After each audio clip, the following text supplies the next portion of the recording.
All battles of the Civil War had been fought on slave soil until June of 1863, when General Lee marched his army northward to begin his movements for the invasion of Pennsylvania. President Lincoln, concerned, issued a call for 100,000 new soldiers to fill in the reserves for at least 6 months. The Southern soldiers, marching 73,000 strong, cried out, "I sure do hope they can find some Union soldiers that can fight for a change."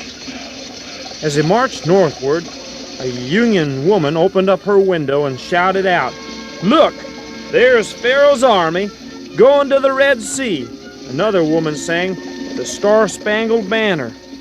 Robert E. Lee, the Christian gentleman that he was, removed his hat in respect as they sang the Star-Spangled Banner. President Lincoln placed General Meade at the head of the Potomac Army, consisting of 88,000 men, and started him northward towards Gettysburg with the orders, "Fight. General, fight." The lineup was impressive, the stakes startling. Both generals were good fighting men with great soldiers. Lee and his army by that time had gotten used to winning victories.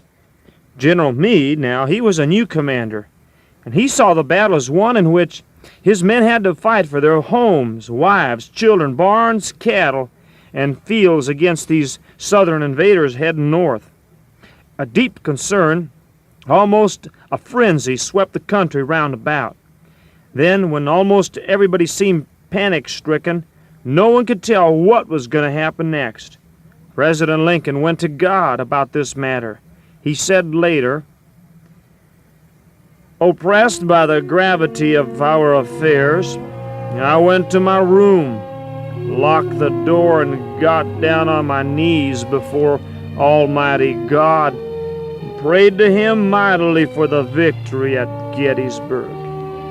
I told Him that this was His war, that His cause was our cause, that we could not stand another Fredericksburg or Chancellorsville in which we had lost so many mighty men.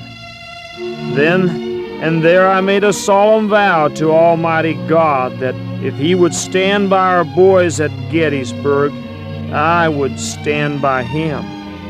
And after that, I don't know how it was, I cannot explain it. Soon a sweet comfort had crept into my soul, and the feeling come over me that God had taken this whole business into His hands and that things would go right at Gettysburg." Lee and the army reached Gettysburg on the early afternoon of July 1st and attacked Meade's left army, inflicting heavy casualties, including the brave, able Major General John Reynolds, who upon dying gave the command, "Forward! For God's sakes, men, forward!" The fight was fierce and definitely going against the Union cause. General Meade was tempted to discouragement, but for a strange and irresistible impression, he moved forward and continued to strengthen his troops by calling in reserves. On the second day, the Confederates delayed for reorganization. This gave the Union forces time to reinforce. More men and artillery were put in position on the Cemetery Ridge. Wave after wave of brave men went down on all fronts that second day.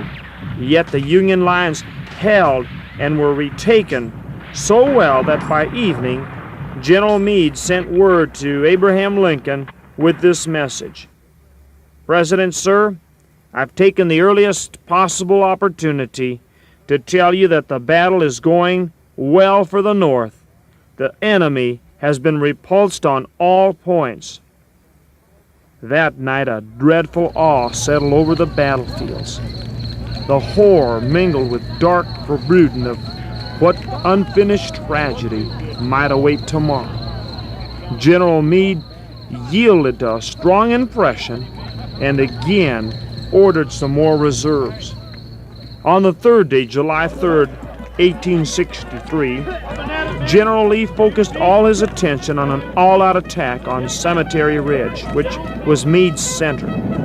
To command this all-important drive, he and General Longstreet chose Major General George Edward Pickett, tall, daring, most successful infantry officer whose long ringlets of auburn hair floated into the air as he galloped his horse, directing his 15,000 men chosen to charge the Northern Army. Before starting the charge, General Pickett handed his friend, Pete Longstreet, a letter to give to a girl in Richmond. It was a girl he was to marry if he lived. It read, "Dear one, if old Pete's head nods that death has come, I want to wish you goodbye and God bless you, little one. Your loving husband-to-be, George Pickett." A fellow officer held out a flask of whiskey and said, "George, you better take here a drink of this whiskey. I'll tell you what, you're going to be in hell or glory in just a few minutes." Pickett replied, "No, I promised the little girl that I wouldn't do any drinking while I was fighting."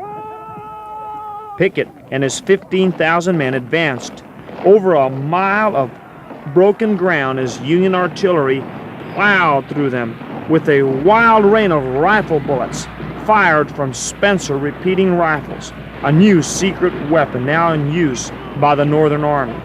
For almost 1 mile they marched in open sunlight, every man a target for the Union marksmen behind stone fences and breastworks of all sorts. When officers fell from horses, the horses were taken by others. Then infantry ranks were broken. Others closed in. About half who'd started up the ridge were shot down. They finally reached the Union lines. They mounted Cemetery Ridge.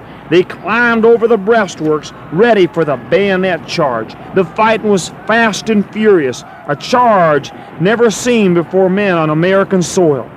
For a brief time, the Confederates' battle flag waved over the defenses as the fighting over the walls became hand-to-hand, very desperate. But more than half the Confederates, having fallen on the way up to the Cemetery Ridge, were practically annihilated. Only a small portion escaped or captured. Being so weak, they couldn't hold the line. Meade rode up, white-faced, to find out what had happened. The South had turned back. The cry went out by General Meade, "Thank God! Thank God, men!" Lee said, "This has been a sad day for us all, but we cannot expect to win victories on every occasion." As heavy rainfall came that night, General Lee ordered a retreat southward. General Meade issued a congratulatory order to his army thanking them for driving the invaders from our soil. The tragedy of war is the loss of lives. When Major General John Reynolds fell in battle by a Confederate sniper, his last words were, "Forward! For God's sakes, forward, men!" I always wonder what will be the last words that will come out of my mouth. Apostle Paul's words were given to young Timothy just before his death, and they're found in 2 Timothy 4:7. He said to Timothy, "I have fought a good fight. I have finished my course, and I have kept the faith." Like General John Reynolds, Paul encouraged young Timothy by his example to go forward into battle for God's sake and His kingdom. Remember, my friends, the only battle that we lose is the battle that we won't fight. Gettysburg cost a good many lives, but the rewards for fighting hard, even to the point of death, was the very victory that the North needed. John Reynolds and others gave up their lives for the victory. Apostle Paul gave up his life for the cause of the gospel of Jesus Christ.